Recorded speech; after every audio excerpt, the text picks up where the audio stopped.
နောကံဘယ်စုပန်ရဲ့ကံဉာဏ်ဝရိယလည်းအားကောင်းပါတယ်အတဲ့ကကုသိုလ်ကံကလည်းချီးမြှောက်တတ်မယ်ဆိုရင်တော့ဒီပုဂ္ဂိုလ်မကြည်ဝလားကြည်ဝမလားဧကံကိုယုံပြီးတော့ရောက်ကြတော့မိခင်ဖခင်များကဒါကိုအတိတ်ကကုသိုလ်ကံကြောင့်မလို့မိခင်ဖခင်ရဲ့ဝါကြတဲ့ပရိသတ်တွေခလို့ချမ်းသာကြွယ်ဝတဲ့တရေသားလေးတရေသမီးလေးဖြစ်တယ်ဒါပေမဲ့ပိဿုပန်တဲ့တဲ့မှာမိမိရဲ့ကံဉာဏ်ဝရိယကာယကံဆိုကာယကံဝစီကံမနောကံဉာဏ်ဆိုတာကတော့ဘယ်ကုံဘလောက်လောင်းရင်ဘလောက်ကျမ်းမဘလောက်လောင်းရင်ဘလောက်ကျမ်းမလို့တွေ့ရတာကဉာဏ်ဟာမနဲ့အစောကြီးဈေးကံလေးတွေပွဲလို့ညနေကျမှဈေးပိလို့စားလေအပြင်လုံးလဝရိယကြီးမားစွာနဲ့ကြိုးစားအားထုတ်ရခြင်းဆိုတဲ့ဝရိယကံဉာဏ်ဝရိယပြောပါလိုက်ဒီကံဉာဏ်ဝရိယသုံးမျိုးဟာပိဿုပန်ကြီးပွားခြင်းအကြောင်းတရားပဲအတိတ်ကကုသိုလ်ကံတွေဘယ်လောက်ပဲရှိခြင်းပိဿုပန်ဉာဏ်ဝရိယမရှိရင်လည်းမွဲမှာပဲနော်ဒါကြောင့်အောင်မြင်ခြင်းနဲ့ဆိုရေလာမြောင်းပေးဆိုတဲ့အတိုင်းအတိတ်ကကုသိုလ်ကံချီးမြှောက်လိုက်လို့ချမ်းသာကြွယ်ဝတဲ့မိခင်ဝါကြတဲ့ပဋိသန္ဓေခတရေသားလေးသမီးသမီးလေးဖြစ်လာတယ်ဟာရင်လူဘဝရောက်တဲ့အခါကျတော့ပညာကိုကောင်းကောင်းမသိဉ္ဇဉ်ဘူးအမိကြအမိသားကောင်းကြကောင်းစားသူ့ပြငါမပြငါပြသူမပြောရွတ်ထေမုံကုတ်ရွတ်ကွမ်ပလစ်စုထောင်ပန်းခွေချီမုတ်တဲ့ပြုံးပြလက်ပြန်တတ်တိုင်းသေးပန်းဘယ်နေရာမှသုံးစားလို့မြမိဘရဲ့အမွေအနှစ်မိဘရဲ့ချမ်းသာမှုကိုဇေရစ်ပြီးတော့မှတောက်လိုက်စားလိုက်မူလိုက်ယူလိုက်ပျော်လိုက်ပလိုက်မော်လိုက်ကျွမ်းလိုက်ဆိုင်ကကြီးတဝီဝီနဲ့ရှိုးထုတ်လို့ဟာလို့ဖွန်ကြောင်မို့လောက်ဘေးတိုင်ဘူးပြောဘေးကုံအပယ်သွားဖိပုံနဲ့အချိန်နဲ့ကုံခိန်းကစားနဲ့အချိန်နဲ့ကုံအရွယ်တွေကရောက်လာပြီးဆယ်တန်းလာအောင်ပြီးတက္ကသိုလ်လည်းပွဲရပြီးဂိမ်းပိုးတွေဗိုင်းရပ်စ်တွေကအုံနောက်တဲမှာတကားလည်းပဲလွှမ်းမိုးနေတယ်လူမှုရေးလည်းဘာမှနားမလဲဘူးစီးပွားရေးလည်းဘာမှနားမလဲဘူးနိုင်ငံအရေးလည်းဘာမှနားမလဲဘူးယနေ့လူငယ်လေးတွေဖြစ်နေပုံများဘုန်းကြီးတို့အနာဂတ်သာသနာတော်အနာဂတ်တိုင်းပြည်အတွက်ကြည်ရင်လေးတယ်ဘုန်းကြီးတို့မျိုးဆက်ပြတ်သွားမှာတော့မှမျိုးဆက်ဆိုတာလူသားမျိုးဆက်တက်ကိုအသိဉာဏ်ပညာရှိနဲ့ပြည့်စုံတဲ့မျိုးဆက်အမျိုးဘာသာသာသနာကိုစောင့်ရှောက်နိုင်တဲ့မျိုးဆက်တိုင်းပြည်ကိုပခုံးမြောင်တာဝန်ထမ်းဆောင်ခြင်းတဲ့မျိုးဆက်တိုင်းပြည်ကိုချစ်မြတ်လို့တဲ့မျိုးဆက်အဲ့ဒီမျိုးဆက်မျိုးတွေပြတ်သွားမှာကိုဘုန်းကြီးဆိုရင်လည်းလို့ပြောတာလူပေါ်လူစွာမျိုးဆက်ကတော့ပေါ်မှာပေါ့ဗျာဟုတ်မလားအဲ့ဒါကြောင့်အမေတို့ဘေတို့သားတို့သမီးတို့တို့အားလုံးတော်ကတော့တိုင်းပြည်ကိုတကယ်ချစ်တဲ့မျိုးဆက်တွေဖြစ်လာဖို့အများကြီးမလုံလားလို့လားထောက်တော့စားစားမုံမူယူယူပြောပြောပါပါမော်မော်ကြွကြွသွားသွားလာလာတကယ်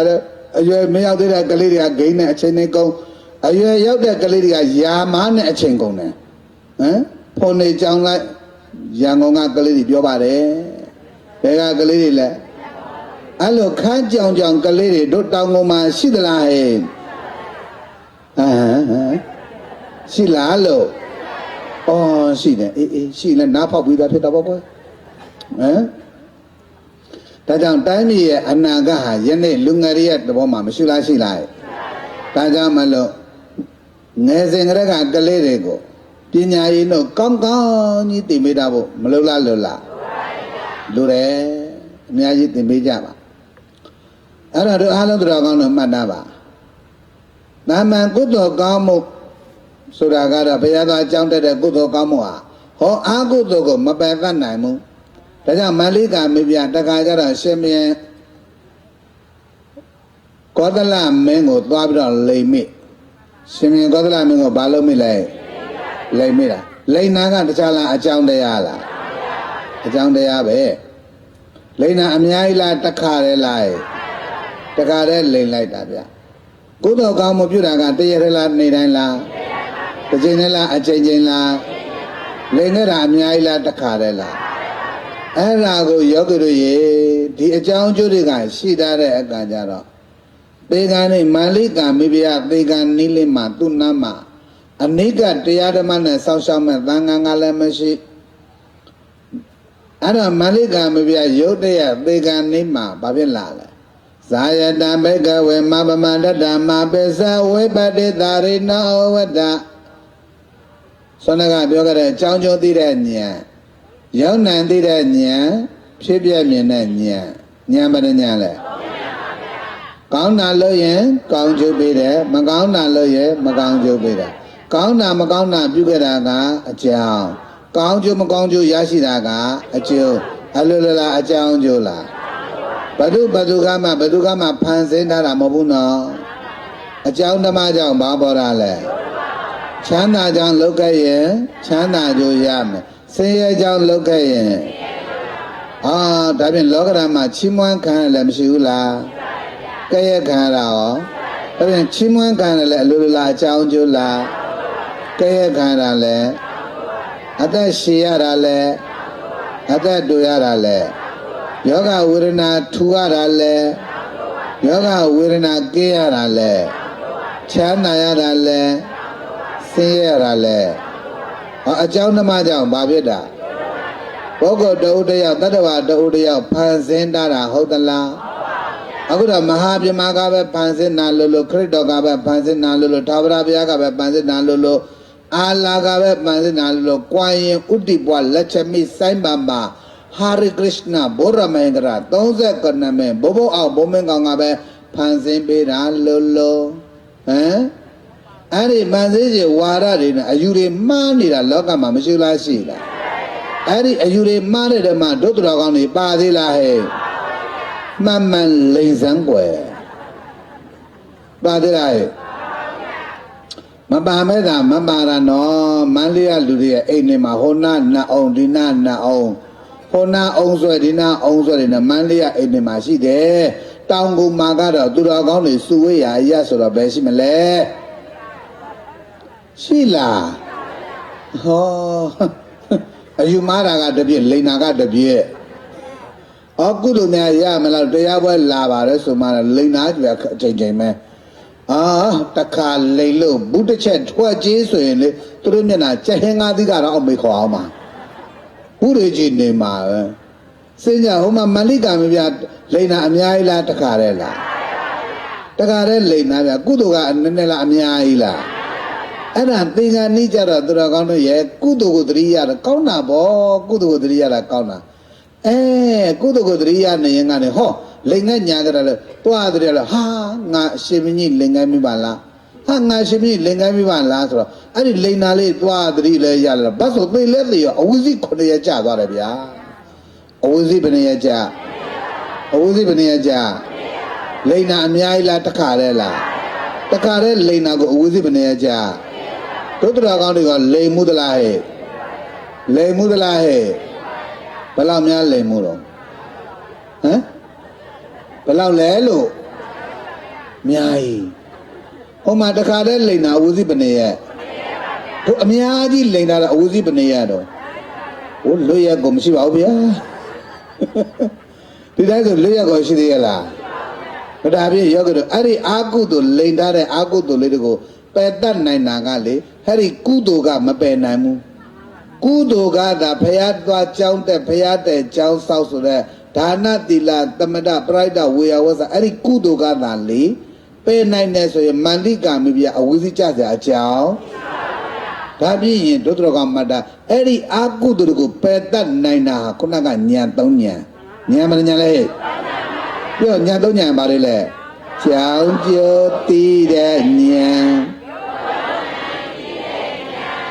ဖြစ်ပြမြင်တဲ့ညာမညာဒါကြောင့်လောကကြီးမှာအစဉ်ပြေခြင်းမပြေခြင်းအရာအလုံးလို့ဒီအလိုလိုလားအကြောင်းကျိုးလားအကြောင်းဓမ္မကြောင့်အကြောင်းဓမ္မကြောင့်အကျိုးဓမ္မလို့ယောဂီတို့ဘုံဘုံတို့နားလည်တိုင်းဘယ်သူကိုဘယ်သူသွားတော့အပြစ်တင်မလဲဝေဖန်စရာပုတ်ကတ်စရာတိုက်ခတ်စရာပြစ်မှားစရာကရှိပါဦးမလားဟာအခုတော့ယောဂီတို့သူ့ဝေဖန်လိုက်ကိုယ်ဝေဖန်လိုက်သူ့ပုတ်ကတ်လိုက်ကိုယ်ပုတ်ကတ်လိုက်သူ့ပြစ်မှားလိုက်ကိုယ်ပြစ်မှားလိုက်နဲ့မလေးကြောက်စရာကောင်းလိုက်တာယောဂီတို့ရေကြာတော့လည်းပဲယောဂီတို့လောကမှာရှိတဲ့တဏ္ဍဝါတွေမှာအာကုသိုလ်ကိလေသာဇယိုက်စိုးတွေကများတာကကြာလေးမိုက်ရိုင်းလေးကြာလေးမိုက်ရိုင်းလေးကိုအဖေရွိုင်းမှမသိအမေရွိုင်းမှမသိထိုင်ဆဲနေတာဖေဖို့ကနေတော့လေဟုတ်ကဲ့လားဟိုလူဝေပန်းလိုက်ဒီလူပုတ်ကလိုက်ဟိုလူတိုက်ခိုက်လိုက်ဒီလူတိုက်ခိုက်လိုက်တို့နိုင်ငံမှာလည်းပဲနိုင်ငံရေးချိန်စာသင့်တယ်လို့များပြောရမလားမသိဘူး နိုင်ငံသားတယောက်ရဲ့လောက်ပံခွင့်အခွင့်အရေးရှိတယ်ကိုကြိုက်တဲ့ပါတီကွက်ကိုလွတ်လွတ်လပ်လပ်ခွင့်ပေးလို့မရလားရလားအားပေးပါပေးပေါ်ပါပြီလေကိုကြိုက်တဲ့ပါတီပေးလွတ်လွတ်လပ်လပ်ဒါမဲပေးရတယ်မိမိကြိုက်တဲ့ပါတီကိုလွတ်လပ်လပ်မဲပေးဘာဖြစ်လို့သူများတခြားဟာသွားဆဲတယ်လဲဝေဖန်တယ်လေပုတ်ခတ်တယ်လေတိုက်ခိုက်တယ်လေအဲ့ဒါမလုပ်အောင်ဆိုလို့ကျင်တာဒီအာကုသူတွေဘာဖြစ်လို့ရှယ်ယူခြင်းရတာတတိတာဘာဖြစ်လို့ဘုန်းကြီးတော်သတိပေးနေတာဒီကနေ့ယောဂဝေဒနာတွေကလည်းကဘာအနှံ့ပြတ်လာပြီးတော့မှယောဂန္တရာကတ်လို့မစိုးရုံတမယ်ပဲကြံတော့တာတဲတဲလေးကြံတော့ဟမ်အာရင်းနဲ့ကုသလာလိုက်တာများအခုဆိုရင်အနိကဆုံးပြတဲ့ထိုင်းနိုင်ငံအများကြီးပြတ်နေပြီတရုတ်နိုင်ငံပြောစရာကိုမလွန်လောက်ဘူးတရတဲ့ကိုလူပေါင်း400ကျော်500သေးတယ်ဗျာကဲတရတဲ့ဖြစ်နေတာအခုတရုတ်မှာဖြစ်နေတာကဲကြည့်အခုကိုရီးယားမှာတောင်ကိုရီးယားမနှဲဘူးဗျာဖြစ်နေပြီဗျာအခုကုဆက်သွားပြီအီတလီအီရန်အီရတ်ဘော့စနီးယားအာဖဂန်နစ္စတန်သွားကြည့်အကုန်လုံးအဲ့ဒီယောဂတွေအကုန်ပြတ်နေပြီမြန်မာနိုင်ငံတဲတဲလေးပဲကြံတော့တယ်ဗျာဟမ်စေစားကိုပဲနေပဲချင်းပဲကလာပဲနေပဲယောဂနဲ့ဘယ်လိုသိမှဘယ်သူသိတော့ဒါကြောင့်ယောဂတို့စိတ်ကောင်းနှလုံးကောင်းထားကြတယောက်တယောက်မစဲကြနဲ့တော့မပုတ်ခတ်ကြနဲ့တော့ဟုတ်မလားဒါနိုင်ငံသားတယောက်ရဲ့တာဝန်ဝတ္တရားရလွတ်လွတ်လပ်လပ်မဲပေးဟုတ်လားမဲကလာတော့မှပေးလိုက်မဲပေးဘာဖြစ်ဘူးထိုင်းနဲ့ဟိုထိုင်စဲဒီထိုင်စဲဟိုကပန်ဒီပုတ်ကဟိုလူပြမှာဒီလူပြမှာဟိုလူတကိုးဆွဆွဒီလူမရင်းဆွဆွနဲ့တော့သူမရင်းကျင်တဲ့အကူသူသွားလိမ့်မယ်သူခိုးရင်သူခံလိမ့်မယ်ဟုတ်မလားသူမကောင်းရင်သူခံမဘာဖြစ်လို့ကိုယ်သွားတော့အကူသူရှယ်ယာသွားလို့တာတော့အဲ့ဒါမပါဘူးနော်ယောဂီမနှက်ဘူးနော်အဲ့ဒါမှန်တန်ကိုဘယ်နဲ့ပဲချင်းပဲကလာဘယ်နေရာပဲယောဂနာဘယ်လိုသင်မသိလားအခုအဲ့ဒီယောဂကြီးလဲကိုကအဲ့ဒီယောဂကြီးလဲအသက်ရှူလမ်းကြောင်းနဲ့ပတ်သက်တဲ့ယောဂကြီးဗျအသက်ရှူလမ်းကြောင်းနဲ့ပတ်သက်တဲ့ယောဂတော့နေ့တိုင်းမရှူမဆိုင်တဲ့ပုံကိုယ်လိုရှိလားဒီအသက်ရှူလမ်းကြောင်းကဖြစ်တဲ့ယောဂဆိုတော့ဗျာစဉ်းစားတယ်အဲ့ဒီပိုးက6ဆိုလဲကူချွေးတွေလဲကူခန္ဓာကိုယ်ဓာတ်ခံအားနိုင်ကူတော့တာပဲဒါကြောင့်လူစုလူဝေးနဲ့လုပ်ငန်းလုပ်ရတဲ့လုပ်ငန်းတွေကိုနားထားခိုင်းတဲ့နိုင်ငံတော်ကလည်းဒါခဏတရင်ထုတ်ပြန်ပြီးတော့လူစုလူဝေးနဲ့လုပ်ရမယ့်ပွဲတွေကိုအဓိကတသတိထားပြီးရှောင်ရှားပေးကြဖို့အခုလိုခဏတပြုတ်တနိုင်ပွဲကိုပြောတာမဟုတ်ဘူးဘုံဘုံတို့တရားစခန်းကြီးတွေဆိုရင်ဒါ10ရက်ဆို10ရက်လုံးလုံးပေါ့ဗျာအခုရန်ကုန်ဘုန်းကြီးတို့ရန်ကုန်အမြန်လမ်းမိုင်တိုင်1မင်းဆောင်1ဓမ္မရတိရိပ်သာယောဂီဘုန်းကြီးတို့ဒီတစ်ပတ်ဆိုလို့ယောဂီ400လောက်ရှိတယ်စီးရင်ကုန်ပြီးသွားပြီအလို့ရှိရင်လူမတွေကလည်းပဲအကုန်အပြည့်ဆိုရက်တွေလူမတက်မဲ့လို့လည်းအပြည့်အဲ့ဒါကိုဘုန်းကြီးတို့ဒါ20နဲ့မှ9ရက်နေ့ယောဂီရောက်28ရက်နေ့စအဲ့ဒါဘုန်းကြီးတဝဲကနေပြန်ရောက်လေမောကစင်းမိတာနဲ့မန်ဒရိန်းဟိုတယ်မှာဘုန်းကြီးတို့ဒီဘုန်းကြီးတို့ဓမ္မရတိမိသားစုတွေကနာယကကတိကတနည်းပြောရင်ပမောက္ခတွေပေါ့နော်အပါရဂူကြီးတွေနဲ့ဆရာဝန်ကြီးတွေနဲ့ဘုန်းကြီးတို့အစည်းအဝေးထိုင်ရတယ်ထိုင်တဲ့အခါကျဒီဂူဟန်ရဲ့အခြေအနေတွေအနေအထားတွေအကုန်လုံးအဲ့ဒါယောဂီတွေကိုလက်ခံမယ်ဆိုရင်ကာကွယ်ရေးတွေဘာလုပ်ရမလဲစောင့်ရှောက်မှုတွေဘယ်လိုလုပ်ရမလဲဆိုဘုန်းကြီးတို့နီးပလန်အတွက်နဲ့စူးစမ်းပြီးတော့မှပိုတာစီတွေပြန်မယ် max တွေပေးမယ်စတဲ့အမျိုးမျိုးလုပ်တယ်ဒါပေမဲ့လည်းပဲဒါလုံလောက်တဲ့ကာကွယ်မှုမဟုတ်ဘူးဆိုပြီးတော့မှဒီကနေ့ hot နေတဲ့အဲ့ဒီယောဂကြီးကတော်တော်ကဘာကတ်လို့ဖြစ်နေတဲ့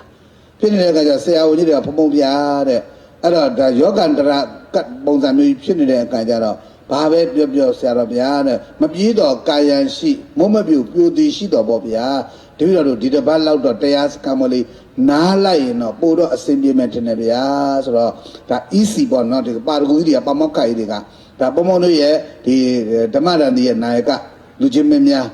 ပါရဂူတွေကနေပြီးတော့မှတင်ပြလျှောက်တဲ့ကဒါဖြင့်အများဆန္ဒဒါ EC ကဆုံးဖြတ်တယ်ဆိုလို့ရှိရင်ဒါဘုန်းကြီးတို့နားမှာပေါ့ဆိုတော့ဘုန်းကြီးကနားပေးလိုက်တယ်အဲ့ဒါဒီပွဲနဲ့နားပေးတာမဟုတ်ဘူးရန်ကုန်မှာအခုပထမဆုံးအချိန်ကျင်းပမဲ့မတ်လ25ရက်နေ့ကနေ AP 3ရက်နေ့ထိအသက်16နှစ်ကအသက်30အတွင်းအနာဂတ်မျိုးဆက်တစ်တို့တွတ်တရဖို့စိတ်ကောင်းနှလုံးကောင်းရှိသောနိုင်ငံခေါင်းဆောင်ကောင်းရတနာတွေပေါ်ထွန်းဖို့ရည်ရွယ်ပြီးတော့စာရိတ္တပညာမြင်မာမဲ့လူငယ်အထုတရားစကံမို့ယူကလေး900လူငယ်900ကိုလက်ခံမယ်16နှစ်ကနေအသက်30အတွင်း10တန်းအောင်ပြီးသား10တန်းဖြည့်ပြီးသားကလေးတွေကို လက်ကမဲ့ဆိုဘို့တို့ရည်ရွယ်ထားပြီးသားအားလုံးလည်းကြင်ညာပြီးသားကလေးမိဘများအားလုံးကလည်းတာဆူနေကြတောင်ကလည်းလာကြမှာဘကိုးကလည်းလာကြမှာဖြူကလည်းလာကြမှာအများကြီးကလေးမိဘတွေကအကုန်လုံးဘုံဘုံလို့စီမှာအကုန်လုံးဆက်သွယ်ထားပြီးရန်ကုန်လည်းနဲ့အနံ့မဲတုတက်ငါအလူရဲ့ဖြစ်နေအဲ့ဒီဘွယ်လည်းဘုန်းကြီးတို့နားပေးလိုက်ရတယ်ယောဂန္တရာကဒါကြောင့်ယောဂီတို့အားလုံးကိုသတိပေးပါတယ်ဘုရားရှင်ကိုရောမြတ်ကြီးအာလဝီကိုကြွတဲ့အခါမှာအဲ့တော့ဒုဗိကန္တရာကတ်နဲ့စုံတယ်ဒုဗိကန္တရာကတ်ပြက်လာပြီးတော့ငတ်မော့ခေါင်းပါလာပြီးဆိုတဲ့အခါကျတတ္ထန္တရာကတ်လူရရက်တာမလားဘူးလားလူရရက်တာလာတော့သူ့ကိုယ်တာကိုယ်သူသားနဲ့အဲ့လိုဖြစ်ကုန်ရောဗျာနံပါတ်1ဇိကစ္စပရမယောဂယောဂတကယောဂမှာစာလောင်မုတ်တိတ်ချွတ်တဲ့ယောဂအပြင်းထန်ဆုံးပဲအဲ့တော့ငတ်လာပြီဆိုလို့ရှိရင်ယောဂီတွေငါဝါမှုသာမနေတာတော့မတောက်လားတလားမှတ်တာယောဂီတို့ချင်းသေးကြီးကသမင်ကိုခုံအုပ်ပြီးတော့မှယောဂီတို့ကြိုက်တတ်နေတယ်ဆိုတာဒီသမင်ကိုသူမုံလို့လားသူ့ရဲ့ဝမ်းစာအတွက်လားအဲ့ဒါပဲယောဂီတို့မွေဟောက်ကြီးကဖားကိုမြူထားတယ်ဆိုတာကဖားကိုသူမုံလို့လားသူ့ရဲ့ဝမ်းစာအတွက်လားငါဝမ်းပူစာမနေတာလေဟုတ်ရဲ့လားဗျိုင်းကငါးကိုပေါက်တတ်တယ်ဆိုတာဗျိုင်းကငါးကိုမြူတယ်ဆိုတာစဉ်းစားကြည့်ပါဒီငါးကိုသူမုံလို့မဟုတ်ပါဘူးဗျဟုတ်ရဲ့လားသူငါးကိုမုံလို့မပါဘူးသူ့ရဲ့ဝမ်းစာအတွက်သူ့ရဲ့ငါဝမ်းပူစာမနေတာတော့တတ်ပြတ်တဲ့အနေသားတွေမလောက်လားလားအခုလူလောကမှာလည်းကြည့်လိုက်လေယောဂီတွေစီးပွားရေးကတ်ဆိုင်လာပြီဆိုတော့ဟိုနေရာခိုးဒီနေရာတိုက်ဟိုနေရာလူဒီနေရာရဲ့မလောက်လားလောက်တော့သူ့အိမ်ကိုယ်သူကိုလုံချိုရေးရအောင်ဆိုတော့လွတ်သားလေးနဲ့မဆောင်ဘူးလားအာရခတမရာခကြည့်သားဒုက္ခလေးနဲ့စောင့်ထားကြရပြီဟာရရလူကြရက်ကြနှစ်ကြတတ်ကြဖြတ်ကြဟောဒုဗိန္ဒနာကတ်ကနေတော့တတ်ထန္တရာကတ်တွေဖြစ်လာအသေးပြုတ်တွေများလာတဲ့အခါကျဒါတွေကိုမတချိုးနိုင်တော့လမ်းပေဟိုနေရာပုံဒီနေရာပုံအဲ့ဒီကနေပြီးတော့မှအပုတ်နဲ့တွေတွဲယောဂါတွေကုအဲ့ဒါတရဝါတွေကစားတာအိုးယောဂါတွေပြန်ပွားကြည်စံအာလဝီပြည်မှာကတ်ကြီးဆိုင်တော့ဘုရားရှင်ကိုတော်မြတ်ကြီးရောက်သွားတော့ပြည်သူတွေကတ်ဆိုင်နေတော့ဘုရားလည်းအဲ့ထပါတာပေါ့ဗျာအဲ့တော့ဘုရားရှင်ကိုတော်မြတ်ကြီးဆွမ်းခံကြတော့ဆွမ်းလောင်းမဲ့ပုဂ္ဂိုလ်တွေကလည်းပဲသူတို့မှငတ်နေတော့ဘာမှမလောင်းနိုင်အဲ့ဒီကျန်တနေ့ဒေသကနေတော့မှကုံသိန်းတွေကရောက်လာပြီးတဲ့အခါကျတော့မှအဲ့ဒီမှာရှိနေတာပေါ့ငကိုတွေကရှိတာပေါ့ဗျာဟိုကတ်ဆိုင်တော့သူတို့လည်းရှင်းမလို့နိုင်တော့မဆုတ်တဲ့နဲ့အဲ့ဒီမှာဝိလဲကြောင်အဲ့လိုဖြစ်ပြီးတော့မှဒါနဲ့သူတို့လည်းပဲစားနဲ့ရက်ကပြတ်တော့မြင်းနေကျွေးတဲ့စာနေပေါ့ဗျာအဲ့ဒါတွေပဲသူတို့စားနေရဖယားရှိကိုတော့မြတ်ဆုံးခံကြတာတန်ခါတွေဆုံးခံကြလောင်းမဲ့လူကလည်းမရှိတော့အဲ့ဒါနဲ့မြင်းစာတွေပဲလောင်းอ่ะမြင်းစာဆိုတာအကျန်းကိုဗျာကြောင်းရောက်တဲ့အခါကျတော့ဒါတွေဖယားလူကန်လို့သုံးဆောင်ရရင်ဖယားဟိုဝမ်းတော်တွေကြိုက်တော့မယ်ကျမ်းမိုက်တီးကြိုက်တော့မယ်တန်ခါတွေကထုထောင်းနေတာပေါ့ဗျာဒါအမှန်တော့နုညံ့အောင်ပေါ့ထုထောင်းဖယားရှိကိုတော်မြတ်ကြီးကအဲ့ဒါစတာအာနန္ဒာကြောင်းတိုက်တဲ့မှာဒိဋ္ဌိနဲ့ဘာတွေပြည့်တာမှန်ဗျာတန်ခါတွေအရှင်မယားဟိုရလာတဲ့ဆုံးတွေကစန်းစံတွေကအလုံးမတန်ကြမ်းတမ်းလွန်းလို့ဗျာအရှင်မယားအစာမကြေမှာဆိုလို့အရှင်မယားအတွက်နုညံ့သိမ်မတဲ့အစာအစာပြုတ်ရထူတောင်းနေတာမလုံးစင်တဲ့အာနန္ဒာရေးတဲ့တတ္တဝါတဦးတယောက်ရဲ့ကံကြမ္မာကိုတတ္တဝါတဦးတယောက်ဖန်တီးယူလို့မရဘူးတဲ့ငါဘုရားရှင်ကိုတော်မြတ်ကြီးမှလည်းဒီလိုကပ်ပေးနဲ့တွေးကြုံရမှုရာအတွက်ဝိကျွေးပါလာပြီးသားတဲ့ဘာပါလာပြီးသားလဲအဲ့တော့မလုံးစင်တဲ့ကွယ်ဆိုတော့မှဘုရားရှင်ကိုတော်မြတ်ကြီးကအဲ့လိုကပ်ပေးစိုက်နေတဲ့အာလဝီမှာဘာပြောလဲဘုရားကအဲ့ဒီကပ်ပေးကလွတ်မြောက်ဖို့ဘာဟောလိုက်တယ်လဲတို့အာလုံးတော်ကောင်းတို့ကြားဖို့နာဝရှိပြီးသားပယေကြီးစက်တဲ့တုတ်တမှာယရဏသုတ်ဆိုတာမပါဘူးလားအဲ့ဒီယရဏသုတ်ဆိုတာအာလဝီမှာအဲ့ဒါကပ်ကြီးစိုက်တဲ့အခါကျတော့အခုလို့ဒုဗိကန္တရာကယောဂန္တရာကတထန္တရာကဒုဗိကန္တရာကတော့စီဝါရေးအခက်အခဲကြုံတွေ့ရတဲ့ကတ်တယ်ပေါ့ဗျာမိုးခေါင်ရေရှားတကယ်လို့မိုးကရွာတဲ့အချိန်မှမရွာဘူးမရွာတဲ့အချိန်မှရွာတယ်ဒါမျိုးတွေပြောတာပေါ့နော်ရေတွေကြီးလိုက်မိုးတွေကရွာလိုက်ကောက်ပဲတင်နေပြက်စီးလိုက်ဒါမျိုးတွေပြောတာဟုတ်ပလားတကကောက်ပဲတင်နေပိုးတွေကြားလိုက်အဲ့လိုစီဝါရေးအခက်အခဲတွေဒီကနေ့တရုတ်မှာဂူဟန်ဖြစ်လိုက်တဲ့အခါကျတော့တို့မြန်မာနိုင်ငံကဖရဲတွေတခွားမွေးတွေတွားကြည့်လိုက်စိုက်ပြိုးတဲ့နေရာတွေလမ်းဘေးမှာကွင်းထဲမှာလည်းຢာထဲမှာလည်းခေါ်တော့ပုတ်ပွားလို့လမ်းဘေးမှာထုတ်ပြီးတော့မှယောဂီတွေချပြီးတော့မှအလကားပေးစားကြပါဆိုတော့စားမဲ့လူမရှိဘူးဟိုအဲ့လိုဖြစ်သွားတယ်စဉ်းစားတိတ်ပြီးတော့လေယောဂီတို့မလွတ်စေနဲ့ဗျာခင်ဗျာတိတ်လွတ်လွန်အားကြီးတယ်တက်လုံးမတည်တော့မဲ့အတိုင်းပဲတယောက်တယောက်ပြောကြဆိုကြဝေပန်းကြပုတ်ကကြတိုက်ခိုက်ကြပြစ်မှားကြ哦，叫啥讲来的？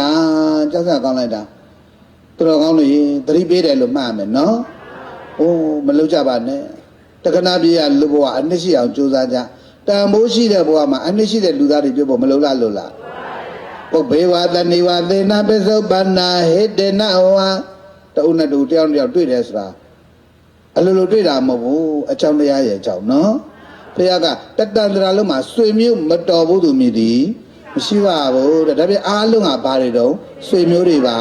တူကြီးွားရဲ့တူကမုဒိတာပွားရမယ်ဝမ်းမြဝမ်းသာဖြစ်ရမယ်ဟုတ်ပလားဟဲ့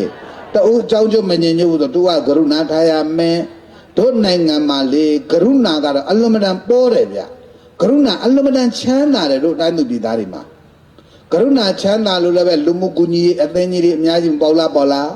ဘယ်နေရာရေးပေးဘယ်နေရာမိပေးဘယ်နေရာစစ်ပေးဘယ်နေရာဘာပေးဆိုလည်းပဲကုညီစောက်ရှောက်ရမှာတွေတို့မြန်မာနိုင်ငံသူနိုင်ငံသားတွေမှာမရှိလားရှိလားအဲ့ဒါကရုဏာရဲ့ပြရုပ်ပေါ့အလွန်မတန်ကရုဏာတွေထက်တာကြတယ်တမှုရလို့တပည့်လို့တို့မြန်ပြည်သူတုနိုင်ရောလားမြန်မာနိုင်ငံသူနိုင်ငံသားတွေကရုဏာတရားသိချမ်းသာတယ်ဆေးရတာကတော့မုဒိတာပဲဗျာဆေးရတာကတော့မုဒိတာပါဗျာမုဒိတာဆိုတာကိုယ့်တဲ့နာနဲ့လေးမှမသားနဲ့မနာလို့တော့ဘူးလားဝမ်းမသာနိုင်ဘူးဟမ်စီဝါရေးလောက်တာချင်းဈေးရောက်တာချင်းတူတူကိုယ့်တဲ့သူကများနည်းနည်းလေးများရောင်းအားကောင်းလို့များတဲ့ကောင်းမဈေးရောက်ကောင်းမှာပေါ့ညနေဘေးကကြည့်လေနောက်ဆိုရင်ဈေးတွေမကောင်းကုန်ပစ္စည်းမကောင်းလူပါရောက်မှာအဲ့လိုပြောဖြစ်တာသူများကိုဟာဈေးရောက်မကောင်းဘူးဆိုတာကောင်းမဈေးရောက်ကောင်းမှာမလားညနေကျောက်ကတင်းနေတာပဲတကဘာလုံးတလုတ်စားထားတဲ့အတိုင်းပဲဈေးရောက်မကောင်းတော့လည်းမကောင်းလို့ကောင်းတော့လည်းကောင်းလို့လုံးပြစ်တာနော်ကဲကိုသားသမီးသူ့သားသမီး10တန်းဖြည့်တာချင်းအတူတူဘသူသားသမီးအော်ဒီပါသေးခြင်းတော့ရဲပြောပါဟာသူများသားသမီးပါတော့မကောင်းလားဟမ်မရဘူးကိုသားသမီးပါသေးခြင်းလားသူများသားသမီးအော်ဒီပါတို့ကပတ်တိဖို့မတိုက်နိုင်ဟာလောပြီဘာဆိုင်လို့တော့အဲ့ဒါဟိုသူများဆရာမကိုလည်းထိခိုက်တယ်ကိုသားသမီးလည်းနစ်နာတယ်အဲ့လိုမျိုးနဲ့ပြက်ကနေပြက်ကနေသူများကိုဝေဖန်ပုတ်ကတိုက်ခိုက်တဲ့တက်မှာတို့တောင်ငူကတရားဓမ္မတွေပါသေးလားဟဲ့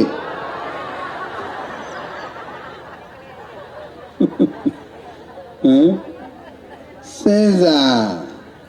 ဣဒံကြောင့်ဣစေဝကိစ္စကတ္တဗံကောဇညမရဏံသူဝေနာဟိနတကရတေနမဟာသေနနာမေဇုနာကိုယ်ပဲနဲ့ပဲချိန်ပဲကလာပဲနေပဲယောဂနဲ့ဘယ်လိုသိမဲဘယ်သူအတိအကျပြောနိုင်လားဒါကြောင့်အသေးမဟုတ်ခင်ဘာအောင်လို့စာရိတ္တတွေကောင်းအောင်ကြိုးစားနော်ဘယ်တော့မှသူများပေါ်မှာမတော်မတရားဝေဖန်တာတွေပုတ်ခတ်တာတွေတိုက်ခိုက်တာတွေမလုပ်နဲ့သူမကောင်းရင်သူအားကုသူသူသွားလိမ့်မယ်ကိုကသွားပြီးတော့ရှယ်ယာမလုပ်လိုက်နဲ့နော်အေးကိုချောက်မဲ့လမ်းကိုဖြောင်းဖြောင်းလေးရှောက်ဟုတ်ပလားဟိုလူဝေဖန်လိုက်ဒီလူပုတ်ခတ်လိုက်ဟိုလူတိုက်ခိုက်လိုက်ဒီလူတိုက်ခိုက်လိုက်ဒါတွေကယောဂတို့လေလိုလွတ်သွားမှာမဟုတ်ဘူးသိချိန်မှာတွားတရိရလို့ရှင်ဒုက္ခလာရောက်တတ်တယ်ဟိုမှာကြည့်မန္လိကမပြတွားတရိရလိုက်တော့ gain ဘာဖြစ်လို့ဓာကြီးတွားတရိရတာလဲညံပညာမရလို့ရဲပြောညံပညာမရလို့ကဲသုံးချက်ကဘာတွေလဲပြောကြောင်ကျိုးသေးတဲ့ညံဖြစ်ပြမြင်တဲ့ညံပညာလဲကဲဒီညာသုံးညာသာရတာလို့ခန္ဓာကဖြစ်ပြဆိုတဲ့ညာကမဲဖြစ်ပြမဲ့ကြိုက်တဲ့အလုပ်ကိုဟိုးရှင်းမစွာကြတဲ့ကလုပ်ခဲ့မယ်စူးစမ်းခဲ့မယ်ပွားများခဲ့မယ်အာထုတ်ခဲ့မယ်ဆိုရင်ဘုရားရှင်ကိုရောမြတ်ကြီးကလည်းဟောဘုရားရှင်ကိုရောမြတ်ကြီးရဲ့အလိုတော်ကြကျေးဇူးရှင်မောဂုတ်စရောဘုရားကြီးကလည်းသိသိကြဟောကြားခဲ့တယ်နော်အဲ့ဒါပါလို့လေဟောဘုရားရှင်ကိုရောမြတ်ကြီးကလက်ရှိခန္ဓာမတွေ့တာနဲ့နောက်လာဘဝမတောင်းတာပဲကြောင်းကြဇွဲပြင်းအမြဲမပြဝိပဿနာလေ့လာခြင်းချင်းအာစိဏကံပြေကြောင်းပန်းမှုထိုတိသူကအယူမလွဲဂတိမြဲဤတဲ့နေ့စဉ်နဲ့မြခန္ဓာညာရောက်ဝိပဿနာလို့ကိုလှုပ်ချက်စမ်းပါဝိပဿနာဆိုမြန်မာလိုပြန်ရင်ထူသောအမြင်ဟဲ့ဝိပဿနာဆိုမြန်မာလိုပြန်ပါတယ်မထရန်ထိုင်တာကိုဝိပဿနာလို့ဒီလိုပြောတာမဟုတ်ဘူးနော်မလုတ်တိုင်းရက်နေတာကိုဣရိယာပုတ်ရှိရှိရက်နိုင်မှဣရိယာပုတ်ရှိရှိထိုင်နိုင်မှဣရိယာပုတ်ရှိရှိလျှောင်းနိုင်မှဣရိယာပုတ်ရှိရှိသွားနိုင်မှဝိပဿနာမဟုတ်ဘူးအဲ့ဒါကဣရိယာပဋ္ဌာပဲမဆိုင်ဘူးဗျလျှောင်းတိုင်ရက်သွားလေးတာဣရိယာပုတ်ဒါဣရိယာပဋ္ဌာဟုတ်လားကြာကြာထိုင်ခိုင်းနေတာအလေးကျင့်လုပ်နေကြတာအာနာပါနာပြင်းပြင်းရှုတာအလေးကျင့်လုပ်နေတာဒါလေးကျင့်ကယောဂအကျင့်တယ်လို့ခေါ်တယ်ဝ ဝိပဿနာကအဲ့လိုမဟုတ်ဘူးဗျဝိပဿနာကဝိသေသေပတ္တရေဝိပဿနာဝိပဿနာရဲ့အနှစ်တရာကခန္ဓာကိုယ်ကဖောက်ပြန်တာပျက်စီးတာနှိမ့်ဆက်တာကိုအမှန်တိုင်းမြင်အောင်အမှန်တိုင်းမြင်ပြီးအမှန်တိုင်းဆုံးဖြတ်ချက်ချနိုင်တာကိုဘာခေါ်ရလဲဝိပဿနာဘာခေါ်ရလဲဟဲ့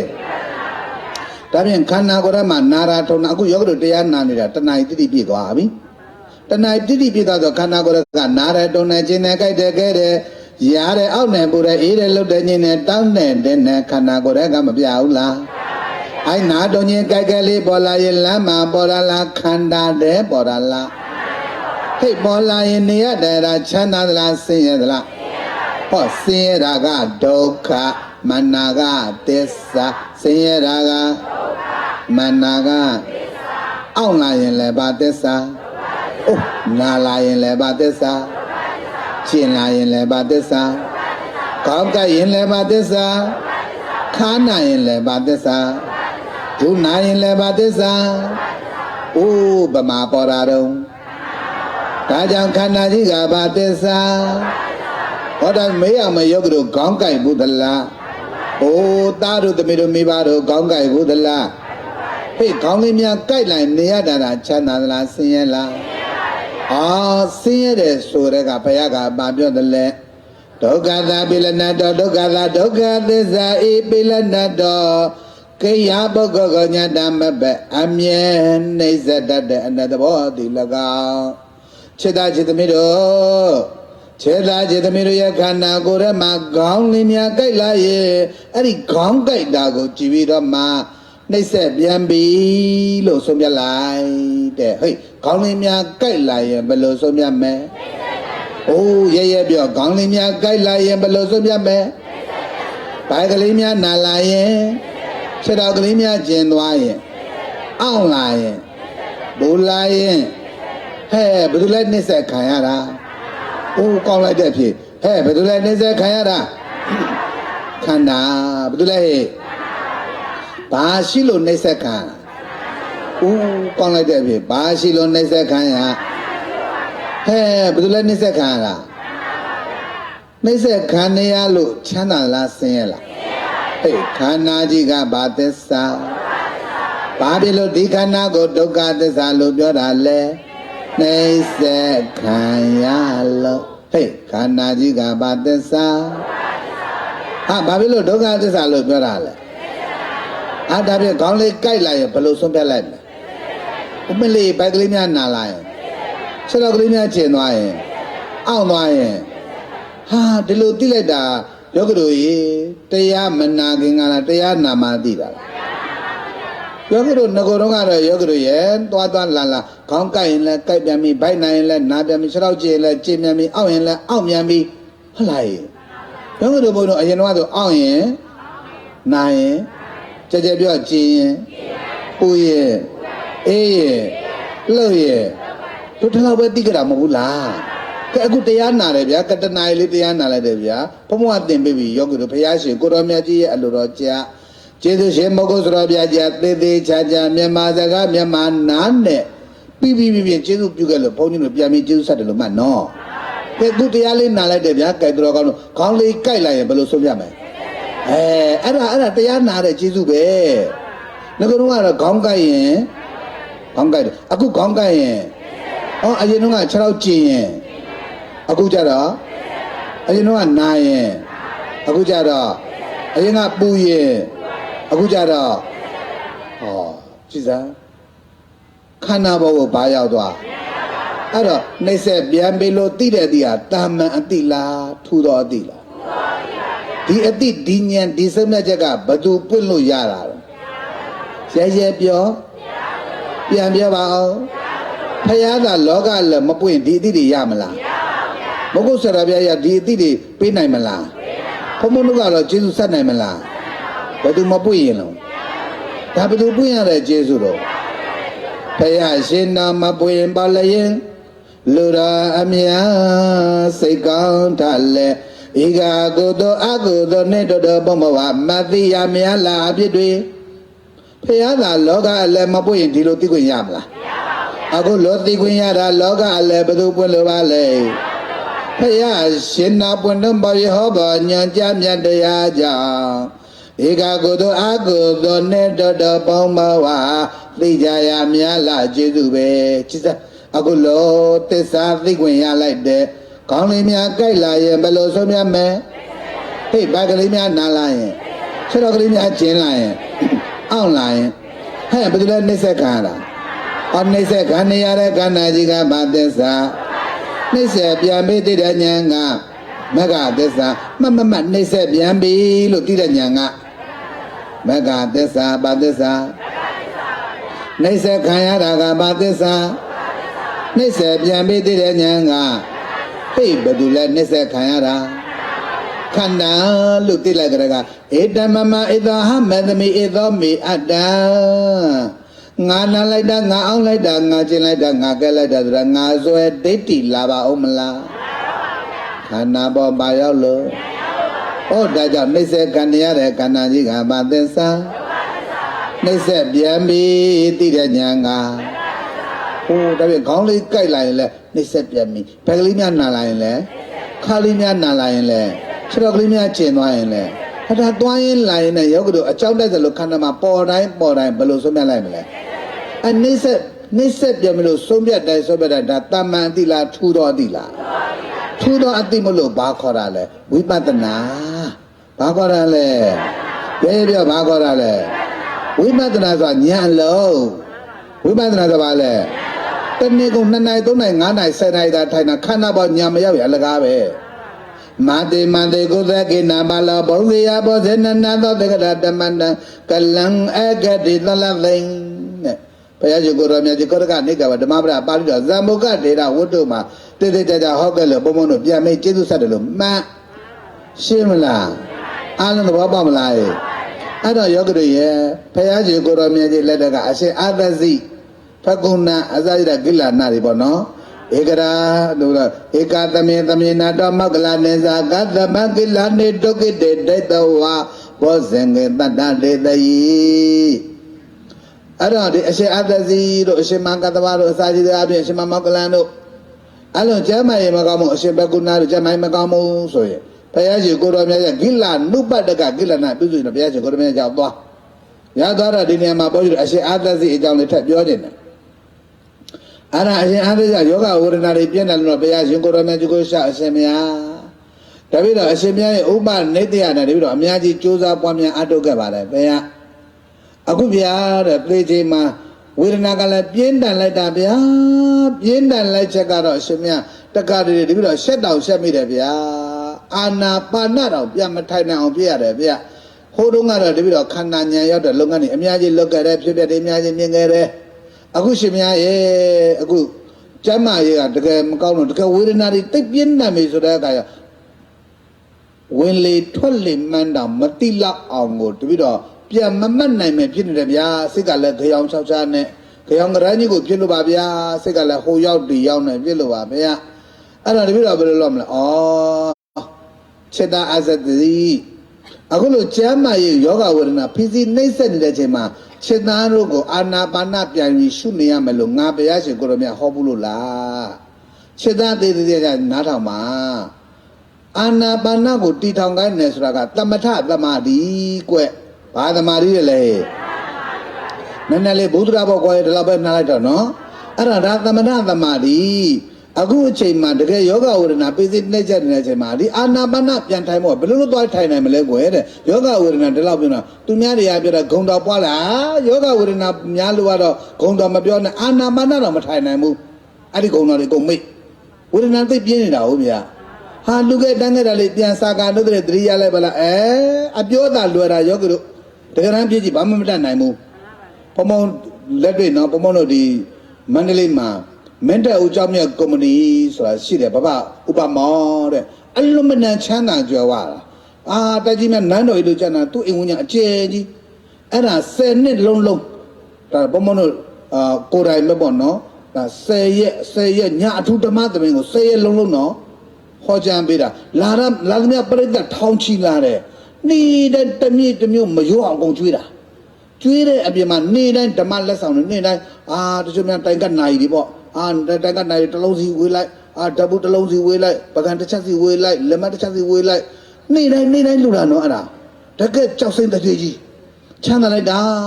ကိုယ်တိုင်တရားတိုင်လိုက်တာလဲရုပ်ကမနဲ့4နာရီကနေတော့မှဒီ7နာရီအတွင်းကိုသူ့ဖုံးမဆက်နဲ့ဘယ်တော့မှဖုံးမကန်ဘာကြောက်ပွဲသားလာဖုံးမကန်ဘာလုပ်လဲအဲ့ဒီချိန်ဘာသာရေးလုပ်တယ်တရားအထုတ်တယ်တရားထိုင်တယ်စွန့်လောင်းတယ်ကုသိုလ်ကောင်းမှုပဲလုပ်တယ်7နာရီနောက်ပိုင်းကျမှသူစီဝါရေးလုပ်တယ်ကြောက်ကြည့်တယ်ကုံတယ်လက်ခံတဲ့စကားပြောတယ်ကျတဲ့မနေ့ပိုင်းတစ်ပိုင်းလို့သူဘာသာရေးလုပ်ငန်းနဲ့အားလုပ်တာဖျားတွေတဲခဲ့တဲ့ကြောက်တွေစောက်ခဲ့တဲ့ဗိမာန်တွေစောက်ခဲ့တဲ့အတန်းကျန်တွေစောက်ခဲ့တဲ့လမ်းတွေဖောက်ခဲ့တဲ့အများကြီးလုပ်ခဲ့တဲ့ရက်ွက်တွေမှာမိတွေထုံးပေးခဲ့တဲ့ကတရားလမ်းတွေခင်းခဲ့တဲ့ကွန်ကရစ်လမ်းတွေအများကြီးခင်းခဲ့တဲ့အများကြီးလုပ်ခဲ့တဲ့လူမှုရေးကုညီရေးလုပ်ငန်းတွေအလမနာအားကိုးရတဲ့ဒကာကြီးဘောဒကာကြီးဥပမောတဲ့ဒကာကြီးကျမ်းမကြီးတကယ်ပေါ့ပြတော့ဒကာကြီးကဒါကင်ဆာယောဂါဟုတ်ဗျအဲ့တော့အသက်ကင်ဆာပြစ်တဲ့အခါကျတော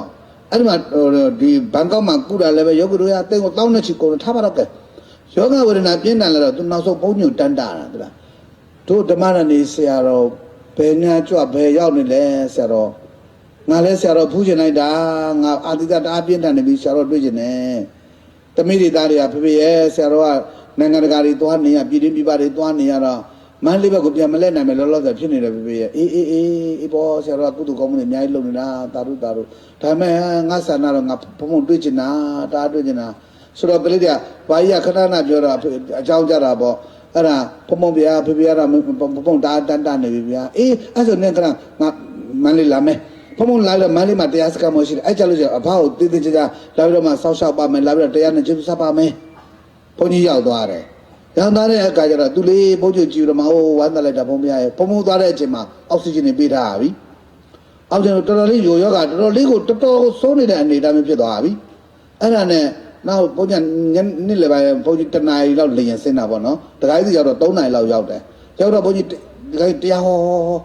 းဟောပေးတာဟောပေးပြီးတဲ့အခါကျတော့အဲ့ဒါနဲ့ဘုန်းကြီးကဘာဘုံဘုံစစ်ကြီးမှညတရားဝတ်သွားလိုက်အောင်မနော်တင်ပါဗျာသွားဟောတော့ပြန်လာဘုန်းကြီးညတညလုံးဟောပေးတယ်ဟောပေးပြီးတဲ့အခါကျတော့ဒါနဲ့ဘုန်းကြီးတရားဟောပြီးတော့မှဘုန်းကြီးတားလည်းပင်မနေလေပင်မနာကဲဘဘကြီးဘုံခဏလေးကြောင်းပြန်နားမယ်နော်နောက်တစ်နေ့ကျတော့ဘုံလာပြီးတော့မှကျေးဇူးဆက်ပဲဘဘရဲ့ဝမ်းသာလိုက်တာဘုံပြရဲ့အခုလို့တပြီးတော့ရှင်မြတ်တန်းနေတဲ့ကျရှင်မြတ်ကြောက်ပြီးတော့ချိမြောက်ပြီးတော့အများကြီးဝမ်းသာပါတယ်ခင်ဗျအဲ့မှာဆရာဝန်ဆရာမကြီးတွေကပြောတယ်ရက်ပိုင်းမဲ့ခြံတော့တယ်တဲ့မှန်ပါတယ်ရက်ပိုင်းမဲ့ခြံတော့မှန်တယ်ဒီရုပ်စစ်ရင်ကကြည့်ရတာမှန်တယ်ဒါပေမဲ့လည်းပဲဘယ်လိုပဲဖြစ်တင်မဲ့လူကတော့တရားမှာပါပဲခန္ဓာရှိတာဟုတ်ကွနော်တိုးတော့တရားလေးနဲ့တွားနိုင်အောင်ဆိုတော့ဘုန်းတော်ကြိုးစားရတယ်အဲ့မှာသားသမီးတွေလည်းကြိုးစားဘုံဘုံတော့ကြိုးစားနောက်ဆုံးကျတော့သူဘာပြောလာလဲဆိုတော့တနေ့မှမနေ့ပိုင်းလေးပေါ့ဖုံးပြောလာတယ်ဖုံးမရရဲ့တပည့်တော်လေးတဲ့တရားနဲ့တော့ရှက်တောင်ရှက်လာပြီဗျာတဲ့ဟင်ဘာလို့ရှက်တာရှင်များစဉ်းစားကြည့်လေတဲ့မင်းတဲ့ဥပမောနဲ့ဖះเจ้าကနေလည်းတက်လိုက်တာကုသိုလ်ကောင်းမှုတွေလည်းအများကြီးလွတ်လိုက်တာဓမ္မတပည့်တွေကိုလည်းပဲအများကြီးကြိုးစားပြီးဆောင်ရွက်ကြတယ်နေ့စဉ်နဲ့အာသင်ကတရားတွေအားထုတ်သူများတွေကထင်မှာပေါ့ဥပမောကြီးကုသိုလ်ကောင်းမှုတွေတော့လုပ်တာဘာဝနာကမ္မနာတွေလောက်လုပ်တယ်တရားတွေတော့ထိုင်လာတာဒါတော့အားထုတ်လာတာနိဗ္ဗာန်နဲ့နီးပေါ့အရိယာတော့ဖြစ်ပေါ့သူတို့ကောင်းတရားတော့ဖြစ်ပေါ့သူတို့စိတ်ထဲမှာပြောကြဆိုကြဆွေးနွေးကြမှာပေါ့ဗျာထင်ကြမှာပေါ့သူတို့အထင်မှာတဲ့ရှင်များကြီးတဲ့ဒီပြီးတော့ကိုယ်ဆရာနဲ့ကိုယ်တကာမကွယ်မောဒီတော့ပြောပြစင်နော်တဲ့ဝေဒနာပြင်းလို့အားကြီးတယ်ဗျာအသက်ခင်စာဝေဒနာပြင်းလို့နဲ့ဗျာတဲ့တခါလေးကျလို့စစ်ကလေးတဲ့ဟိုရောက်ဒီရောက်ကြောင်မရကြီးကိုပြစ်လို့ဖုံးမရရဲ့ဒီပြီးတော့အာနာပါနတော့ပြန်မထိုင်နိုင်ဘူးဗျာတဲ့ဝင်လေမန်းတော့ထွက်လေမန်းတော့ဒီတော့မတိနန်လောက်အောင်ကိုဝေဒနာတွေပြင်းထန်နေတယ်ဗျာခုခေတ်ကအဲ့ဒါကိုကြော်လွှားနိုင်အောင်ဆိုတော့2နိုင်3နိုင်5နိုင်10နိုင်15နိုင်ထိုင်နေကြတာမရှိဘူးလားတခြားစီတော့သူထိုင်နေတာထိုင်မယ်တကယ်တမ်းသေချိန်မှာဆိုတော့ရှုချက်ကျမ်းမာရေးကောင်းတော့ရှုချက်လုတ်သမျှသေချိန်မှာအာနာပါနလေးတစ်ချက်တောင်မှဝင်လေတောင်မနှဲရှုများထွက်လေလို့မနှဲချဒါတော့မနိုင်လို့အောက်ဆီဂျင်တက်ပေးထားရတာရှင်းလားမဆိုင်မှုရောက်ကြတော့အဲ့ဒါသူအလေးချစ်လို့ရင်တော့လုတ်ပေါ့နော်မဆိုင်မှုဒါမှသေချိန်မှာအဓိကအရေးကြီးတာညံဝင်ဖို့ပဲဘာဝင်ဖို့ပဲလဲဟုတ်တခါကြီးကအဲ့ဒါဖုံးမရရဲ့တဲ့တပည့်တော်လေးတဲ့ရှက်တော်ရှက်လာတယ်ဘာလို့တခါကြီးရဲ့အာနာပါနာလေးတောင်ပြန်မထိုင်နိုင်လို့ရှက်တာပေါ့ဗျာတခါကြီးရဲ့ဒီချိန်မှာအာနာပါနာပြန်ထိုင်ရမလို့တခါကြီးကဘယ်သူကပြောတော့တခါကြီးဖုံးဖုံးပြပြမယ်နော် အရှင်အတ္တစီဘုရားရှင်ကိုတော်မြတ်ကြီးကိုကြွလာတော့အရှင်အတ္တကျွမ်းမကြီးဝေဒနာဖောက်ပြန်နေတယ်အခုတခါကြီးဖုံဖုံကိုရှောက်တဲ့စကားလေး तू ရှောက်ဘူးတဲ့မှတ်သားယောဂတို့လူတိုင်းကအချိန်တိုင်းမသိဘဲနဲ့သိမလားလာမယ်နော်လာမယ်ကြောင်ကရနဲ့ယောဂတို့အဲ့ဒီဝိပဿနာခန္ဓာဉာဏ်ကြောင့် Nistic technology ပဲကြက်နမရထားရင်လေဟိုအာနာပါနပြန်ထိုင်ရမှလို့ဟိုဇံပြောလို့ပြောဟိုကုသိုလ်လို့ပြောလို့ပြောဟိုပြောဒီပြောရှောက်ပြောမယ်နော်ဘယ်ဟာမှမထီဘူးနော်တတိတာအဲ့ဒါမထီမိဘူးအဲ့ဒီချိန်မှာဘုန်းကြီးပြောတာမဟုတ်ဘူးဘဘကြီးအရှင်အတ္တစီကိုမြတ်စွာဘုရားဟောတဲ့တရားလေးတစ်ခုရှိတယ်ဘဘတူချင်းလို့ညဖုံဖုံပြပြမယ်အဲ့တော့အရှင်အတ္တစီကအဲ့ဒီကျမ်းမာရင်မကောင်းတော့အာနာပါနကိုပြန်ထိုင်လို့မရပါဘူးဆိုဘုရားရှင်ကိုတော်မြတ်ကြီးရှောက်တော့ဟာချက်သားအတ္တစီအဲ့ဒါကတမထတမာတိငါဘုရားရှင်ကိုတော်မြတ်ကြီးဖြစ်စေချင်တာကဝိပဿနာတမာတိဘာတမာတိလဲဟဲ့ဝိပဿနာတမာတိဆိုတာကချက်သားရဲ့အခုနာတုံချင်းကြိုက်ခဲ့နေတာကြီးကိုဩဒါနာတာတုံနာထုံနာကျင်နာကြိုက်တာကြက်တာကြီးကိုသိနေတာကတော့တတိပေါ့ကွာတဲ့အဲ့ဒီပေါ်မှာဒီနာထုံချင်းကြိုက်ကြီးကိုကြည့်ပြီးတော့မှဩဒါခန္ဓာရှိနှိမ့်ဆက်ခံတာပဲဩလာပြီဗါတယ်လေရဲပြောပြန်ပြောခန္ဓာရှိလို့ဆိုခန္ဓာလို့သိရင်ဒိဋ္ဌိပြုတ်တယ်ခန္ဓာရှိလို့နှိမ့်ဆက်ခံတာပဲလို့သိလိုက်တော့ဝိသိကိစ္စသိတယ်ခန္ဓာပေါ်ဘာရောက်ဟဲ့ဘယ်သူလဲနှိမ့်ဆက်ခံနေရတာရဲပြောဘယ်သူလဲနှိမ့်ဆက်ခံနေရနှိမ့်ဆက်ခံနေရတဲ့ခန္ဓာကြီးကမှသစ္စာ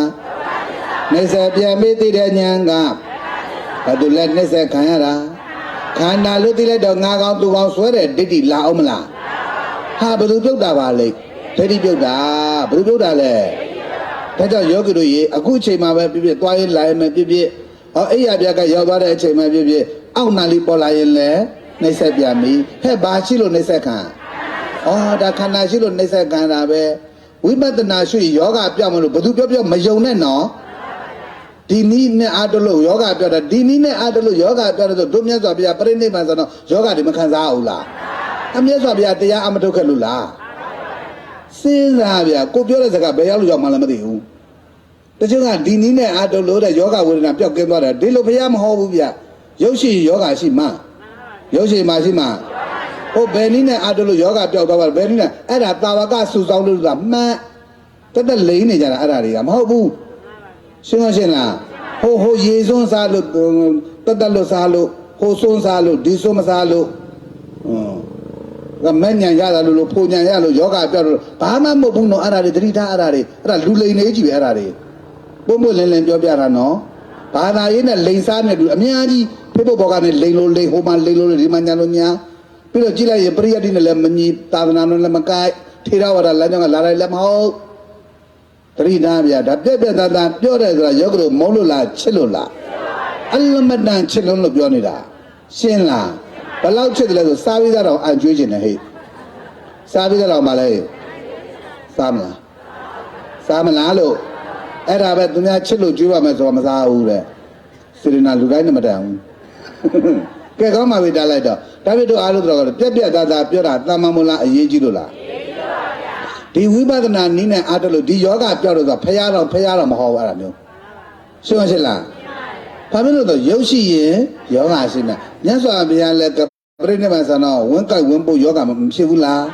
အရှင်သာရိပုတ္တရာပြိဋိဘံဆန္ဒတွေးတွေမအာရဘူးလားဖြစ်တာပဲယောဂဝေဒနာတွေယဟန္တာအရှင်မြတ်ဖရားယဟန္တာတွေတော့မှယောဂနဲ့မကင်းမနဲ့ပြိဋိဘံဆန္ဒနဲ့ကြိုက်ကြတဲ့ပုဂ္ဂိုလ်ယောဂကဲနေတာအလကတာဝကစုဆောင်ရလို့ကမှန်ဗျ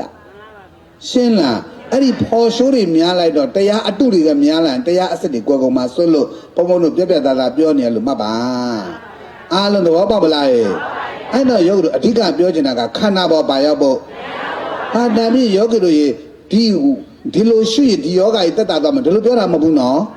ဒီလိုပြောတာမဟုတ်ဘူးယောဂတို့ရေနာတဲ့အပေါ်မှာငါဆွဲကင်းအောင်လို့နာတဲ့အပေါ်မှာခန္ဓာပေါ်ကိုပါရောက်ရတာလေအဲ့တော့ဘုရားရှိခိုးတော်မြတ်ကြီးအဲ့လိုဟောလိုက်တော့ဟောအတ္တစိကလည်းခန္ဓာပေါ်ပါရောက်အောင်လို့ဒါကြောင့်အောက်နဲ့ပေါ်လာရင်လည်းနှိမ့်ဆက်ပြန်ပြီနာလေးပေါ်လာရင်လည်းပူတာလေးပေါ်လာရင်လည်းခြေနာလေးပေါ်လာရင်လည်းဒီဘာရှိလို့နှိမ့်ဆက်ခံခန္ဓာရှိလို့နားလည်လိုက်ရင်ဘယ်သူပြုတ်တာလဲတတိပြောတာနှိမ့်ဆက်ခံတာဘာလို့ပြက်သားဆုံးပြနေတာဘယ်သူသေးတော့ဝိဇိကိစ္စတတိနဲ့ဝိဇိကိစ္စသိတဲ့ဆိုဘာသစ္စာသိတာလဲသမုဒိယသစ္စာသိတာသမုဒိယတို့ရဲ့ချုပ်ရငြိမ်းရသိညာကနိရောဓသစ္စာဘယ်နှချက် အဲ့ဒီမှာဟောလိုက်တဲ့အခါကျအရှင်အာသတိအိုးဝမ်းသာလိုက်တာဗျာတပည့်တော်သဘောပေါက်ပါပြီဗျာတပည့်တော်ကအာနာပါနပြတ်မထိုင်လို့ဝမ်းနေနေတာဗျာအော်အခုတော့လည်းဟန်ကြပေါ့ဗျာဆိုတော့အဲ့ဒီမှာအရှင်အာသတိကခန္ဓာပေါ်ဘာရအောင်ပြန်လုပ်အဲ့တော့တခါကြီးဥပမာဘဘလည်းပဲအဲ့လိုပဲလောရမှာပေါ့အိုးဝမ်းသာလိုက်တာကျေးဇူးတင်လိုက်တာဗျာတပည့်တော်အာနာပါနပြတ်မထိုင်နိုင်လို့တပည့်တော်စိတ်ဓာတ်မကောင်းဖြစ်နေတာဖေဟာ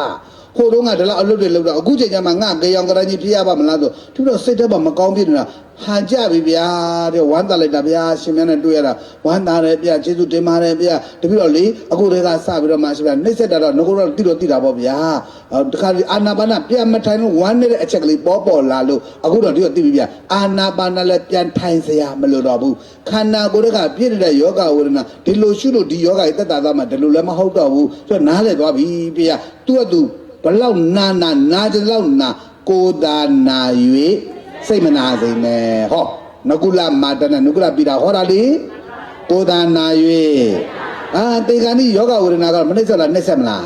နှိမ့်ဆက်တော့မနာပဲတော့နာမလားကိုယ်သာနာ၍စိတ်မနာဆိုတော့ခန္ဓာရှိလို့နှိမ့်ဆက်ခန္ဓာပါလားဆိုငါမှပြမပြရဆိုစိတ်တွေနာအောင်မလားမနာတော့ဘူးကိုယ်တော့နာတယ်စိတ်တော့မနာခန္ဓာပေါ်ဘာရောက်လို့โอ้ယောဂတို့တကယ်မလို့ကိုယ်တေဂာနိယောဂဝေဒနာပြင်းထန်နေတဲ့ကြောင့်ကိုအနိကတရားနဲ့စောင့်ရှောက်မှပုဂ္ဂိုလ်ရှိဖို့မလိုဘူးလားဟဲ့ဒါကြောင့်အရိယာဖြစ်နေသိခြင်းနဲ့ဆိုနံပါတ်1ဘုရားဟောတဲ့ဗာတရားသစ္စာတရားနံပါတ်2ဘုရားရဲ့တပိသတာဝကဟောပေးတဲ့ဗာတရားသစ္စာတရားအရိယာဖြစ်နေသိခြင်းရဲ့ဗာဖြစ်နေသိခြင်းလဲနံပါတ်1ကဘုရားဟောတဲ့သစ္စာတရားနော်နံပါတ်2ကဖရာရဲ့တပိသတာဝကဟောပေးတဲ့သစ္စာတရားဟောနံပါတ်3ကခန္ဓာပေါ်ဘာရောက်လို့ကိုယ်တိုင်ခန္ဓာပေါ်ဉာဏ်ရောက်ရှုမှတ်ပွားများအတုပြီးသိမယ်ဆိုရင်လည်းအရိယာတို့ရဲ့သိခြင်းဟောဘာကြီးသိခြင်းအရိယာပြည့်နဲ့သိတတ်အောင်သိပြီးဘယ်နှမျိုးလဲတစ်ဘုရားဟောတဲ့ဗာတရားဘုရားဟောတဲ့သစ္စာတရားဓာတ်ရိုက်နာပြီးသိမယ်ဆိုအရိယာတို့ရဲ့သိခြင်းနံပါတ်2ဘုရားရဲ့တပိသသာဝကဆရာတော်တန်တော်များဟောကြားပေးတဲ့ခန္ဓာဉာဏ်တရားသစ္စာတရားဝိပဿနာတရားကိုနာကြားမှတ်သားပွားများအတူသိရမယ်ဆိုရင်လေအရိယာတွေရဲ့သိခြင်းနံပါတ်3ဆရာတော်များနဲ့မတွေ့မိလိုက်ရင်လေအခုတည်းကအလေးကျင့်လို့တာခန္ဓာပေါ်ဘာရအောင်လုပ်ဟောခန္ဓာဉာဏ်ရောက်ပြီးတော့မှရှုမှတ်ပွားများအတူသိမယ်ဆိုလဲဘာဤသိခြင်းဟောသိနိဗ္ဗာန်မျိုးပါလေဘာဖြစ်နေသိတတ်အောင်လဲရပြောဘာဖြစ်နေသိတတ်အောင်နားလဲဗလားရှင်းလားဒီဉာဏ်လေးတွေများသိမယ်ဆိုလို့ရှိရင်ရှုမှတ်ပွားများအတုသိရမယ်ဆိုရင်တော့တာမန်သိခြင်းလားအရိယာတွေသိခြင်းလားဒီသိနည်းနဲ့သိမှယောဂတို့ကြီးဖြစ်ကြတဲ့များအာဟုတုကြီးအနန္တကိုပယ်တတ်နိုင်တာဟာလည်းပဲဒီဉာဏ်ကပဲပယ်တတ်နိုင်ဒီခန္ဓာကြောင့်သစ္စာဉာဏ်ဒီဝိပဿနာဉာဏ်ကပဲပယ်တတ်နိုင်လိမ့်မယ်လို့ဆုံးဖြတ်ပါရှင်းလားနားကောလေဗလားဟေးဒါကြောင့်မလွဲမှတ်တယ်အားလုံးဟာတူတူကိုအသက်ငယ်အသက်ကြီးဟုတ်ပါလားနော်သိကြရတဲ့အမျိုးတွေဆိုတော့ခန္ဓာပေါ်ဉာဏ်ရောက်သစ္စာသိမြင်တတ်ရင်ဘယ်ချိန်ဘယ်နေရာဘယ်ယောဂနဲ့သိကြောက်စရာလိုအောင်မလားဟောခန္ဓာပေါ်ဘာရောက်ထားလို့သိနည်းဘယ်နှမျိုးသိနည်း3မျိုးခွက်တိပါဆိုတော့ဂဏိတရားကိုနာကြမှတ်သားပြီးမိမိတို့ဘာနှစ်ဥသာဘသူမှမထိခိုက်စေနဲ့နော်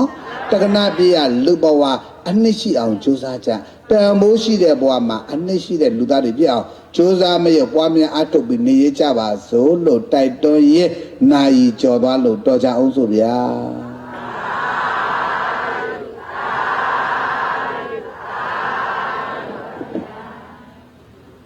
ဓမ္မဘုရားလူတော်မူများစက္ကလူတော်မူပြုပါရန်ခြေစုံဥကယူသေးစွာ၆ထားပါဗျာဥမြင့်တော်တော်တိမိသားစုကန္နလက်မဓမ္မဘုရားလူတော်မူ2 သိန်းကျပ်စက္ကလူတော်မှာဗျာလူတော်မူများကိုတားဖြစ်သူကိုမိုးရံပိုင်မှစက္ကလူတော်မူပြီးကပိယတာရကဖြစ်အကျိုးတော်ဆောင်ဥအောင်မြင့်မှလက်ခံဆောင်ရွက်ပေးပါရန်လေးစားစွာပန်ကြားပါရဲ့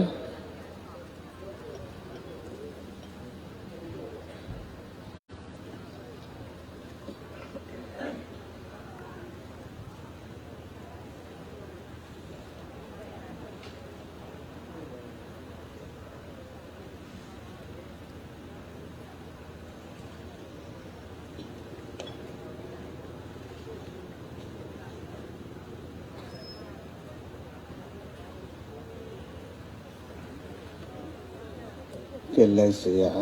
ဧကာမကံ ဤကောင်းမှုကို စေတနာတိသစ္စာတိသောဘောဓိဉာဏ်ဤအာကြည်သောအထောက်ပံ့သည်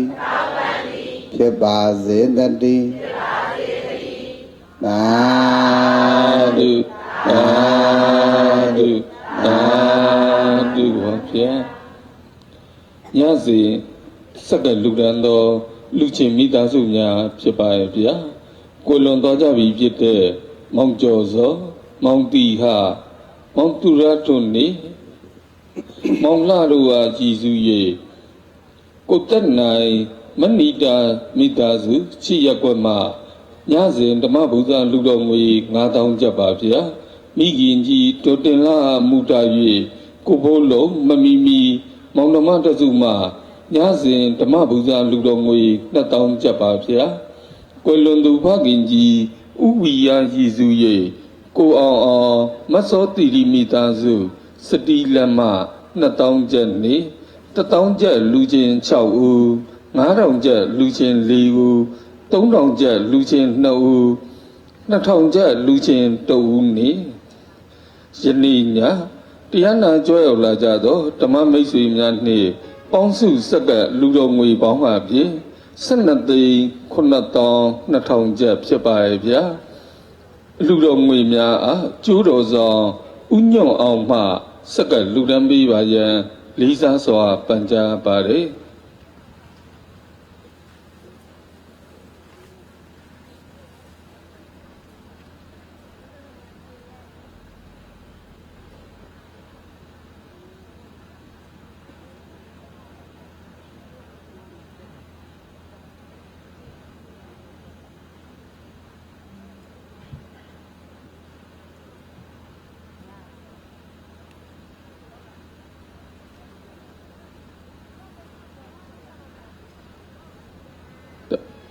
သာဓုသာဓုသာဓုပါဗျာဓမ္မယောင်ကြီးကုသိုလ်ပြုတဲ့မှာဓမ္မဗုဒ္ဓလူတော်ငွေ9သိန်းကျပ်စက္ကလူဓမ္မရဲ့ဗျာလူတော်ငွေများအားကျိုးတော်ဆောင်ဥတင်အောင်မှစက္ကလူတန်းပေးပါရန်လေးစားစွာပန်ကြားပါတယ်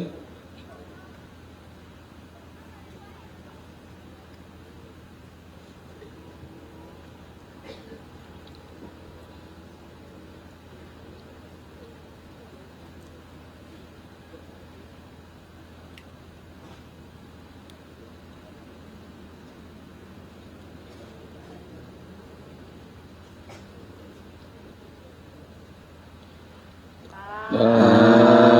ဓုသာဓုသာဓုပါဗျာ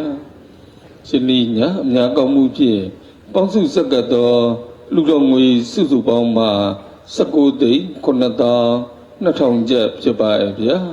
ဝိယဝိဇ္ဇအဖွဲ့များအားအာဟာရဒါနခောက်ဆွဲကြောဖြင့်ကွယ်လွန်သူဘုကြီးအောင်မြင့်တန်အငြိမ်းအားကြီးစု၍ကျင့်ရည်သူမိသားစုမှလှူဒန်းပါရဲ့ဗျာတရားနာပြည်သူများအာဟာရဒါနအေးလူချင်းဖြင့်ဓမ္မယောင်ကြီးကုသိုလ်ပြုတဲ့မှလှူဒန်းကြခြင်းဖြစ်ပါရဲ့ဗျာယနေ့ညတရားနာပြည်သူတော်ကောင်းမိသားစုများအားအိမ်၌ပူဇော်နိုင်ရန်အတွက်ဖျားလူချင်းဖြင့်ဥဇော်တွေတော်မြင့်မြင့်ကိုင်မိသားစုရန်ကုန်မှလှူဒန်းခြင်းဖြစ်ပါရဲ့ဗျာ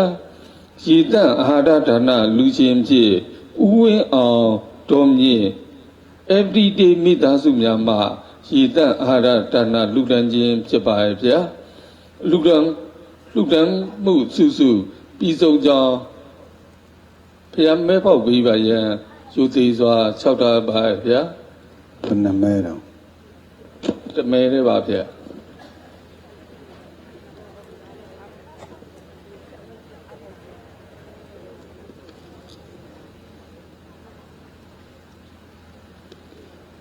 နံပါတ်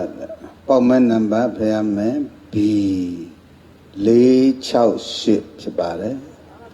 B 468ဖြစ်ပါတယ်ဖျားပူဇော်မဲ့လူချင်းမိသားစုများခင်ဗျာဖျားကျွန်တော်များရည်စဲချပြီးမှကျွန်တော်များဖ ပြန်ကြားရေးဌာန၌လာရောက်ပင်ဆောင်နိုင်ပါဗျာ ကဲရေးသက်သွန်ချအမြတ်တမ်းပေးဝရအောင်